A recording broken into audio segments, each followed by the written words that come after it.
जय हिंद। मैं नाम सुष्मिता ओझा, क्रैक पीसीएस में मैं आपका स्वागत करती हूँ। वैसे तो इस टॉपिक को हम लोगों ने पहले ही पढ़ लेना चाहिए था, लेकिन कोई बात नहीं, घूम फिर करके वापस आ ही जाते। आज हम लोग देखेंगे गुप्तोत्तर काल। पिछले क्लास में हम लोगों ने हर्षवर्धन को देख लिया था, क्योंकि हर्षवर्धन इंपॉर्टेंट टॉपिक था, लेकिन गुप्तोत्तर उससे पहले आता है तो कोई बात नहीं, आज हम लोग गुप्तोत्तर काल को भी देख लेंगे। ठीक है, गुप्तोत्तर काल एक्चुअली हुआ क्या था कि जैसे जैसे गुप्त जो है वो कमज़ोर होते गए, उनकी धीरे धीरे जो सामंत थे वो ज़्यादा स्ट्रांग हो गए, क्योंकि सामंती व्यवस्था थी। तो सामंत स्ट्रांग होते गए तो उन लोगों आगे चल के उन लोगों के पास बहुत बड़ी भूमि थी, जो उन लोगों को वेतन के तौर पे मिली थी, और जिसके पास ज़्यादा बड़ी भूमि हुआ करती थी वो उन्होंने अपने आप को स्वतंत्र राजा घोषित कर दिया।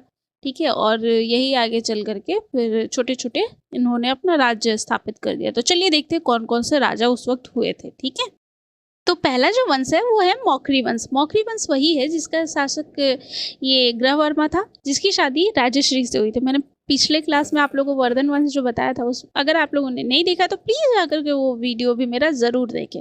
ठीक है, राजश्री से हुई थी। राजश्री कौन? तो राजश्री हर्षवर्धन की सिस्टर। ठीक है, हर्षवर्धन की बहन से ग्रहवर्मा की शादी हुई थी। और ग्रहवर्मा की हत्या किसने की थी? तो देवगुप्त और शशांक ने मिलकर के। देवगुप्त कौन? तो मालवा का शासक, और शशांक गौड़ का शासक। ध्यान रखिएगा। चलिए स्टार्ट करते हैं मौखरी वंश के बारे में। मौखरी वंश का उल्लेख जो है वो पाणिनि और पतंजलि दोनों के द्वारा हुआ है।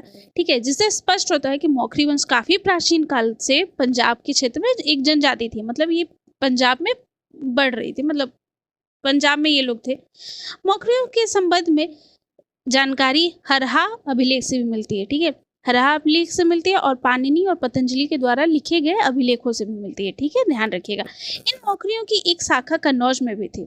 ठीक है, जहां परवर्ती गुप्त काल में मौखरियों के द्वारा कन्नौज का विकास किया जा रहा था। ठीक है, परवर्ती गुप्त का ही एक शासक था, उसके समय में ही ये मौखरी जो है वो कन्नौज का विकास कर रहे थे। गुप्त काल के पतन के पश्चात कन्नौज उत्तर भारत की राजनीति में केंद्र बिंदु बन गया, यानी कि सेंटर पॉइंट बन गया। जैसे कि अभी दिल्ली है भारत का, वैसे ही उस वक्त मतलब गुप्त जब समाप्त हो रहे थे तो ये कन्नौज मेन मतलब सेंट्रल पॉइंट बन गया था। मौखरी वंश का संस्थापक जो है वो हरिवर्मा था। हरिवर्मा, अगर आपसे क्वेश्चन पूछा जाएगा मौखरी वंश का संस्थापक का नाम बताइए तो हरिवर्मा। ठीक है, स्वतंत्र शासक नहीं, संस्थापक का नाम था हरिवर्मा। अगर स्वतंत्र शासक का नाम पूछा जाए तो ईशान वर्मा। ध्यान रखिएगा, ईशान वर्मा जो है इस वंश का पहला स्वतंत्र शासक था, जिसने अपने आप को स्वतंत्र राजा घोषित किया था। 554 ईस्वी में ईशान वर्मा ने हुनों को पराजित किया था। अगर आप लोग हुन के बारे में नहीं जानते तो मैंने हुन के बारे में भी बताया, आप मेरे हुन वाले वीडियो में जाकर के देख सकते हैं कि हुन कौन थे और कहाँ से आए थे। ठीक है, तो चलिए आगे देखते हैं। मौखरी वंश का सबसे प्रसिद्ध शासक जो है वो ग्रहवर्मा था। ग्रहवर्मा कौन? तो राजश्री के पति, मतलब कि हर्षवर्धन का मतलब हर्षवर्धन उसका साला लगेगा ग्रहवर्मा का। ग्रहवर्मा का साला कौन? हर्षवर्धन। पत्नी के भाई को साला ही बोलते हैं ना। तो चलिए देखते हैं आगे। हर्षवर्धन का जो जीजा था यानी कि ग्रहवर्मा इस वंश का सबसे प्रसिद्ध शासक था। ठीक है, ग्रहवर्मा का जो विवाह है वो हर्षवर्धन की बहन राजश्री के साथ हुआ था। ठीक है, किंतु ग्रहवर्मा की जो हत्या है वो मालवा के शासक देवगुप्त और शशांक ने मिलकर के कर दी थी।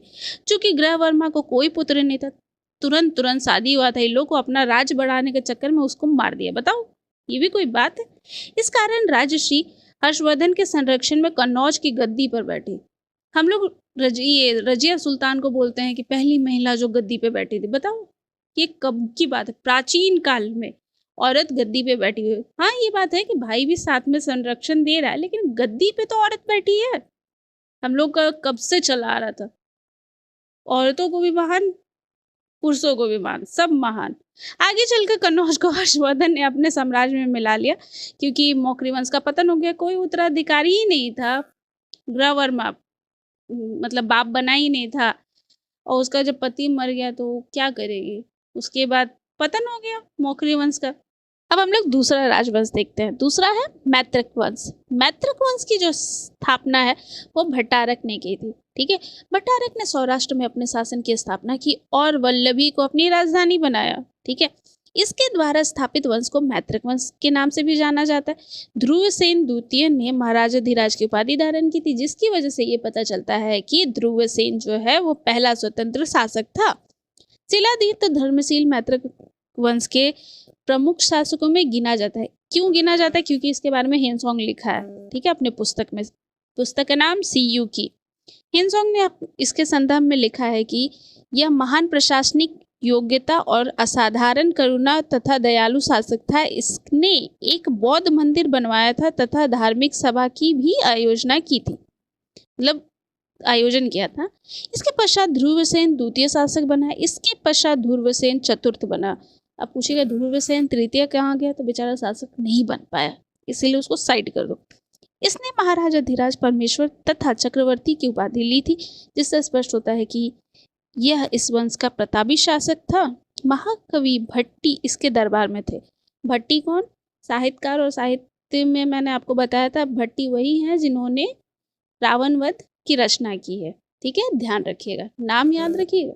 इसके पश्चात शिलादित्य पंचम 725 ईस्वी से 735 ईस्वी तक शासक रहा है। इसी के समय अरबों का आक्रमण हुआ था वल्लभी पर तथा वल्लभी की स्वतंत्रता समाप्त हो गई, मतलब उसको कब्जा कर लिया था अरबों ने।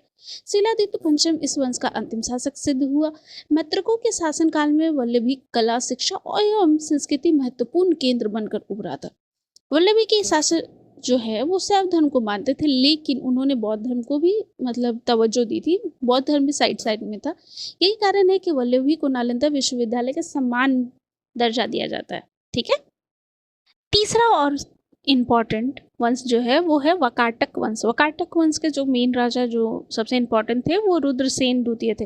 रुद्रसेन द्वितीय कौन? रुद्रसेन द्वितीय वही हैं जिनकी शादी प्रभावती गुप्त के साथ हुई थी। प्रभावती गुप्त कौन? तो प्रभावती गुप्त चंद्रगुप्त द्वितीय की पुत्री थी, ध्यान रखिएगा।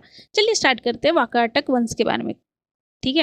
वकाटक वंश का जो उदय है वो ओरछा में माना जाता है। वकाटकों की अधिकांश लेख जो है वो विदिशा से प्राप्त हुई है। वकाटक वंश का संस्थापक जो है विंध्यन शक्ति था, विंध्यन शक्ति, ध्यान रखिएगा।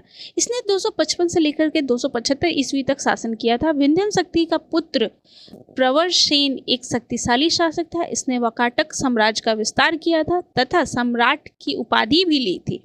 इसने अनेक यज्ञ करवाए थे, जैसे कि अश्वमेध यज्ञ, वैदिक यज्ञ और बहुत सारे। इसके पश्चात रुद्रसेन द्वितीय शासक बना, ठीक है। रुद्रसेन का विवाह चंद्रगुप्त द्वितीय की पुत्री के साथ हुआ, जिसने वाकाटक की शक्ति में वृद्धि की, यानी कि और उनकी शक्ति को बढ़ा दिया। अरे यार, चंद्रगुप्त द्वितीय की पुत्री थी वो तो ऑफकोर्स बढ़ेगा ही, विक्रमादित्य की पुत्री। ओ जब रुद्रसेन द्वितीय की मृत्यु हुई तो प्रभावती यहाँ की शासिका बनी। बताओ, सब बोलते हैं ना पहली महिला शासिका कौन? तो रजिया सुल्तान। यहाँ तो सब लाइन से बैठी हैं, और वो भी प्राचीन भारत में, उनके आने से कई वर्ष पहले, ठीक है। प्रभावती गुप्त जो है वो रुद्रसेन की मृत्यु के बाद वो शासिका बनी। इसके पश्चात प्रभावती गुप्त का पुत्र प्रवरसेन द्वितीय भी शासक बना था। इस वंश का जो अंतिम शासक था वो था पृथ्वीसेन द्वितीय, ठीक है। वकाटक वंश का काल संस्कृत के उदय का काल माना जाता है, यानी कि संस्कृत का जो उदय है वो वकाटक वंश में ही माना जाता है। इसके काल में ही संस्कृत लोकप्रिय हुआ था। अजंता की गुफा 16, 17 और 19 का संबंध वकाटक वंश के काल से ही माना जाता है। वकाटक शासक प्रवरसेन के द्वारा सेतु बंध की रचना की गई थी। कालिदास कुछ समय तक वकाटकों के दरबार में कवि थे और इन्होंने एक रचना भी की थी। उस रचना का नाम था मेघदूतम, ठीक है। मेघदूतम की रचना कहाँ हुई थी? तो वाकाटकों के दरबार में। और किसने की थी? तो कालिदास ने, ध्यान रखिएगा। चलो, जितना भी गुप्त काल के बाद जितने भी शासक आए थे वो सारे तो अब हम लोगों ने देख लिए हैं, ठीक है। वर्धन वंश था वो इम्पोर्टेंट था, तो इसीलिए उसका अलग से वीडियो था, और जितने भी बचे खुचे गुप्त वंश थे वो इस वीडियो में हम लोगों ने समाप्त कर लिए। अब हम लोग नेक्स्ट क्लास में दक्षिण भारत के जो मतलब इतिहास है वो देखेंगे। नहीं तो पहले संगम युग अलग से देख लेंगे, यानी कि संगम युग भी तो इम्पोर्टेंट है, वो भी देख सकते हैं। नहीं तो दक्षिण युग को देख लेंगे, ठीक है। तो मिलते हैं नेक्स्ट क्लास में। लेकिन अगर आपको मेरा वीडियो अच्छा लगता है तो प्लीज़ लाइक कीजिए, सब्सक्राइब कीजिए और मुझे सपोर्ट कीजिए। थैंक यू, आप लोगों ने इतना मतलब सपोर्ट दिया उसके लिए। तो मिलते हैं नेक्स्ट क्लास में।